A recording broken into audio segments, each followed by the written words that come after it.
கர்த்தருக்கு ஸ்தோத்திரம். தேவனுக்கு மகிமை உண்டாகட்டும்.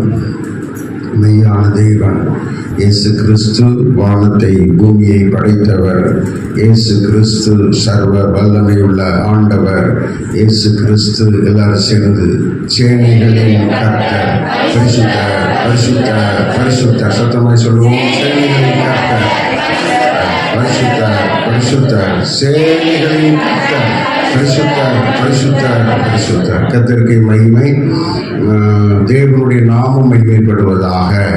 இந்த ஐந்தாவது மாதம் முதல் ஞாயிற்றுக்கிழமை ஆண்டவருடைய பாதத்தில் நாம் அமர்ந்திருக்கிறோம். ஆண்டவர் நம்மை ஆசீர்வதிக்க போகிறார். இன்றைக்கு தேவன் என்னை கொண்டு வந்ததற்காக நான் கர்த்தரை ஸ்தோத்திரிக்கிறேன். அழைத்த டாக்டர் டேவிட் பாண்டினையா அவர்களுக்கும் சபையாருக்கும் இயேசுவின் நாமத்தில் வாழ்த்துக்களை தெரிவித்துக் கொள்கிறேன். கர்த்தர் உங்களை ஆசீர்வதிப்பாராக. ஆமென். கர்த்தருக்கு ஸ்தோத்திரம். தேவன் கடந்த நாட்களில் நாம் செய்த எல்லா காரியத்திலேயும் நமக்கு துணையாயிருந்தார், நமக்கு ஆதரவாயிருந்தார், இம்மட்டும் நடத்தினார். எல்லா மகிமையும் அவர் ஒருவருக்கே. ஆமென். அல்லேலூயா. கர்த்தருக்கு ஸ்தோத்திரம். வேதத்திலே நாம் தொடர்ந்து தியானித்து வருகிற வசனத்தை நாம் தொடர்ந்து தியானிக்க இருக்கிறோம். கர்த்தருக்கு ஸ்தோத்திரம். ஒவ்வொரு மாசமும் ஒவ்வொரு ஞாயிற்றுக்கிழமையும் நமக்கு தேவையான நல்ல ஆலோசனைகளை, சத்தியங்களை கர்த்தர் நமக்கு போதிப்பார். ஆமென். அல்லேலூயா. கர்த்தருக்கு ஸ்தோத்திரம். எடுத்து வாசிக்கலாம். ஆராய்ந்து முடியாத பெரிய காரியங்களையும் எண்ணி முடியாத அதிசயங்களையும் அவர் செய்கிறார். தூங்கிட்டு இருக்கவங்களை எழுப்பி கேட்டால் கூட இந்த வசனத்தை என்ன செய்யணும்? சொல்லணும். ஆமென். அந்த வசனத்தையும் சொல்லணும். இன்னொரு வசனம் என்ன வசனம்? உங்கள் துக்கம் அதையும் சொல்லணும். ஆமென். அதான இந்த நம்ம சபையின் வாக்குத்தத்தம். ஆமென். சபையின் வாக்குத்தத்தம், ஐக்கியத்தின் வாக்குத்தத்தம். ஆராய்ந்து முடியாத பெரிய காரியங்களையும் எண்ணி முடியாத அதிசயங்களையும் கர்த்தர் செய்கிறார். அல்லேலூயா. அப்ப எதிர்பார்க்கணும். ஆண்டவர் சொன்ன காரியம் நமக்கு நடக்குதா? நடக்கல. ஏன் நடக்கல? கர்த்தாவே, நீர் சொன்ன வாக்குத்தத்தம் நடக்கும்படிக்கு ஸ்தோத்திரிக்கிறேன். அல்லேலூயா. வாக்குத்தத்தம், வார்த்தை, தேவன் கொடுக்கிற ஆலோசனை நம்ம வாழ்க்கையில நடக்கணும். கர்த்தர் அதை செய்யணும். அல்லேலூயா. எனக்கு தெரிஞ்சு உலகத்திலேயே ரொம்ப ஆசீர்வதிக்கப்பட்டவங்க இப்போ இந்த காலத்தில் யார் அப்படின்னு கேட்டால் ஜாய்ஸ் மேயரை நான் சொல்லுவேன். ஆமென். ஜாய்ஸ் மேயர் ரொம்ப ஆசீர்வதிக்கப்பட்டவங்க. எப்படின்னு சொன்னால், கர்த்தருக்கு ஸ்தோத்திரம், உலகத்தில் ஸ்தோத்திரம் 3 பாகம் இருக்குல்ல, 3 பாகத்தில் 2 பாகம் அவங்க பிரசங்கம் பண்ணுறாங்க. ஒரு பகுதியில் மட்டும்தான் அவங்க பிரசங்கம் இல்லை. 2 பாகம். அதாவது ஸ்தோத்திரம் 249 நாடுகளில் 3 பங்கு வச்சா எத்தனை ஒரு பங்குக்கு எவ்வளோ வருது சொல்லுங்களேன்? 249 ஒரு பங்கு எவ்வளோ வருது? 324 80க்கு மேலே. அப்படி தானே? அவங்க 8 16 120 நாடுகளில் பிரசங்கம் பண்ணுறாங்க. டிவியில் கிட்டத்தட்ட 100 டிவிக்கு மேலே பேசுகிறாங்க. ஒரு டிவியில் நம்ம பேசுகிறதுக்கு எவ்வளோ கஷ்டமாக இருக்குது. முடியல, டைம் இல்லை, பணம் இல்லை, போக முடியல, வர முடியல, எவ்வளோ கஷ்டமாக இருக்குது. அவங்க பாருங்க 120 நாடுகளில் நூற்றுக்கணக்கான பிரசங்கங்கள் பண்ணுறாங்க. அப்போ அந்த அளவுக்கு ஐஸ்வர்யத்தையும் ஆசீர்வாதத்தையும் நன்மைகளையும் அவங்களுக்கு கொடுத்துருக்கிற காரணம் என்னன்னு சொன்னால், அவங்க ஸ்தோத்திரம் அவங்களுக்கு வாக்குத்தத்தம் கொடுக்கறது பூரா எழுதி வச்சு, இந்த வாக்குத்தத்தத்தின்படி என்னை ஆசீர்வதியும், இந்த வாக்குத்தத்தத்தின்படி என்னை வசனத்தை தொடுவாங்க, இந்த வாக்குத்தத்தத்தின்படி என்னை ஆசீர்வதி, அந்த கவலையை எடுத்து அவங்க கை மேலே வச்சுக்கிடுவாங்க. அல்லேலூயா. ஆனால் அந்த வாக்குத்தத்தங்கள் அத்தனையும் பழிச்சுது அப்படின்னு அவங்க பிரசங்கத்தில் சொன்னாங்க. அவங்கள பார்க்க ஒரு உண்மையான கிறிஸ்தவ மாதிரியே தெரியாது. ஆனால் அவங்களுடைய கிரியைகள், உங்களுடைய நடத்தைகள், அவங்களுடைய செய்கைகள், அவங்களுடைய சாட்சிகள் அனைத்தும் வேதத்தை வெளிப்படுத்துகிற மகிமைப்படுத்துகிற காரியமாக இருக்கும். அவங்க பார்த்தாச்சுன்னா என்ன இவங்க எப்படி இருக்கிறாங்க, என்ன இவங்க கிறிஸ்தவ மாதிரியே தெரியல அப்படி தோணும். ஆனால் அவங்களுடைய செயல்கள், அவர்களுடைய வாழ்க்கையில் நடக்கிற ஒவ்வொரு காரியங்களும், ஜாய்ஸ் மேயர்னு உங்கள் சேனல் யூடியூப்பில் போட்டு பார்த்தா அவங்களுடைய பிரசங்கத்தை நிறைய கேட்கலாம். இந்தியாவில் உள்ள எல்லா பாஷையும் அவங்க பிரசங்கம் இருக்குது. ஆனால் எல்லா பாஷையிலையும் இங்கே இருக்கிற ஊழியக்காரங்க பிரசங்கம் பண்ணுறாங்களான்னு கேட்டால் இல்லை. ஆனால் அவங்க அதை செய்கிறாங்க.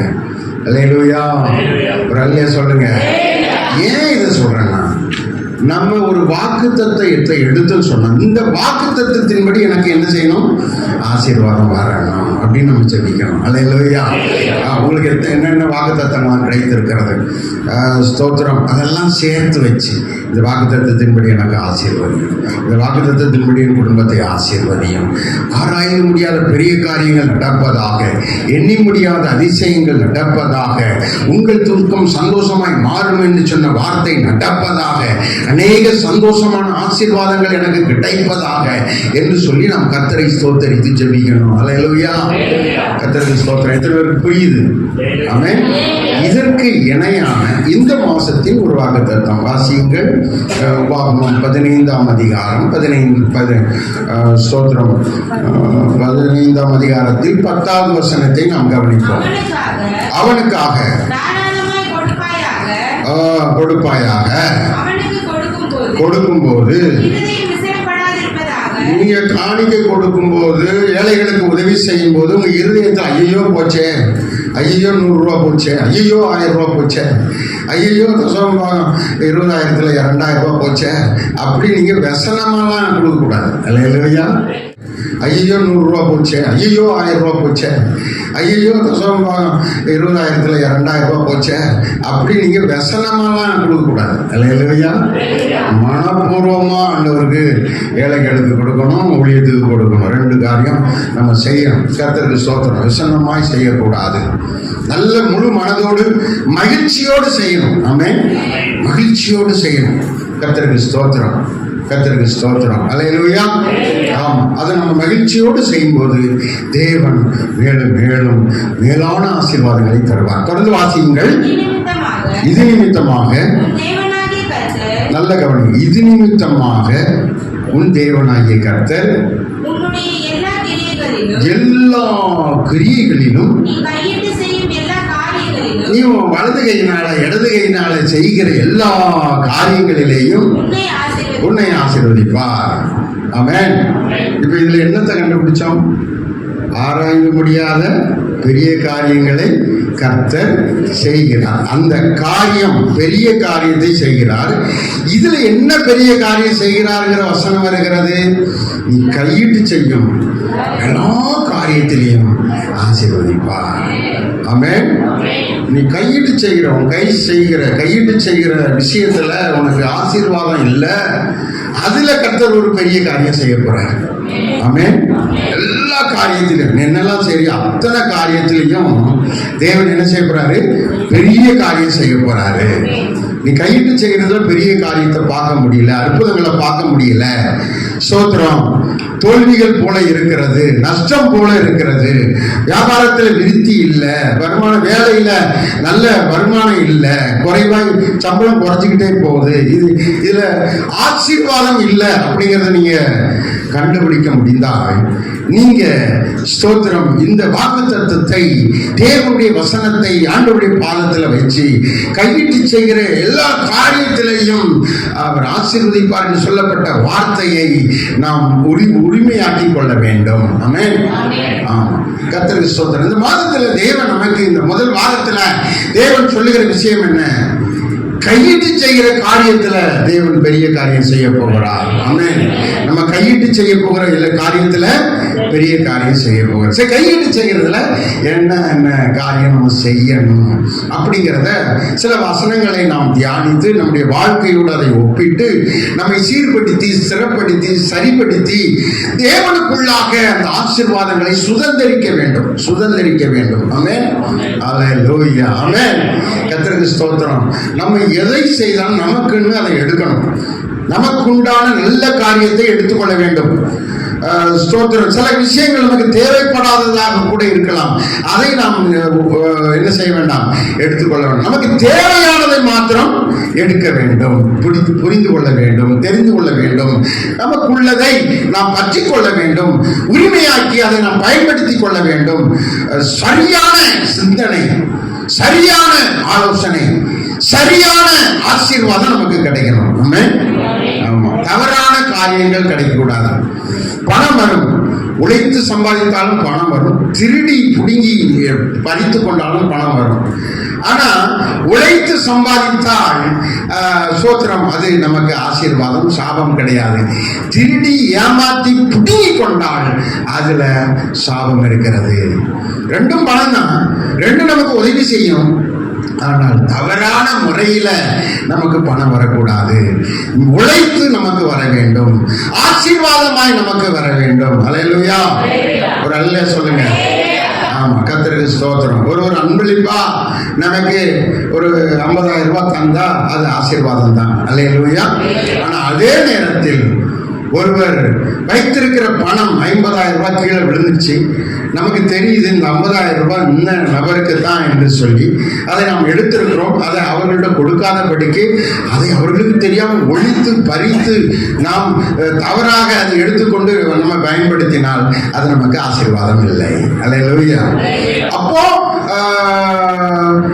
ஏன் அப்படி தவறான வழியில பயன்படுத்தக்கூடாதுன்னா, மற்றவர்களுடைய சாபம், கோபம், மற்றவர்கள் மனதில் எந்திரிக்கிற எழும்புகிறதான கவலை, பாரம், துக்கம், ஒரு விஷனம் நம்ம மேல வரக்கூடாது.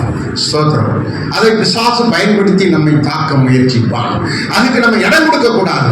அப்படின்னு சொன்னா நியாயமான முறையில, நேர்மையான முறையில நாம் ஆசீர்வதிக்கப்பட வேண்டும். அதற்கு தான் தேவனை பின்பற்றுகிறோம், தேவனை பின்பற்றுகிறோம், தேவனை முன்வைத்து நடக்கிறோம். ஆமென். கர்த்தருக்கு ஸ்தோத்திரம். அடுத்த ஒரு வசனத்தை நாம் வாசிக்க கவனிப்போம். சங்கீதம் 8ஆம் சங்கீதத்துல 6வது வசனத்தை சொல்லணும். உம்முடைய கரத்தின் கிரியைகளின் மேல் அவனுக்கு ஆளுகை தந்த. அவன் யாரு? ஆதாமுக்கு ஆளுகை தந்து எல்லாவற்றையும் மனிதனாகிய ஆதாமுக்கு பாதத்திற்கு கீழ்ப்படுத்தினீர். அவ்வளவுதானா? அல்லேலூயா. இன்னொரு முறை வாசிங்க. உம்முடைய கரத்தின் கிரியைகளின் மேல் ஆளுகை தந்தீர். யாருடைய கரத்தின் கிரியைகள்? ஆண்டவருடைய கரத்தின் கிரியைகள் மேல மனுஷனுக்கு ஒரு ஆளுகைய கொடுத்தாரு. ஆண்டவர் எதை அவருடைய கரத்தினால செய்தாரோ, இந்த பூமியை, இந்த உலகத்தை, மனிதர்களை சகலத்தையும் அவருடைய கரத்தினால செய்தார். மனிதனை அவருடைய கரத்தினால செய்தார். அல்லேலூயா. மனிதனை அவருடைய கரத்தினால செய்தார். மண்ணினாலே ஒரு மனிதனை உண்டாக்கினார். தன்னை போல உருவத்தை கொடுத்தார். கரத்தினால் செய்தார். செய்து அவனுக்கு இந்த பூமியில் உள்ள எல்லா கிரியைகளையும் அவனுக்கு ஆளுகையில் அவனுக்கு கொடுத்தார். இது நல்லதா, நல்லது இல்லையா? அவர் அப்படி செய்ததுனால தானே இன்னைக்கு நாம அவரை பாடுகிறோம், உயர்த்துகிறோம். அப்போ அவருக்கு அவருடைய கரத்தின் கிரியைகள் பலனளிக்கிறது போல, பயனளிக்கிறது போல நம்முடைய கைகளில்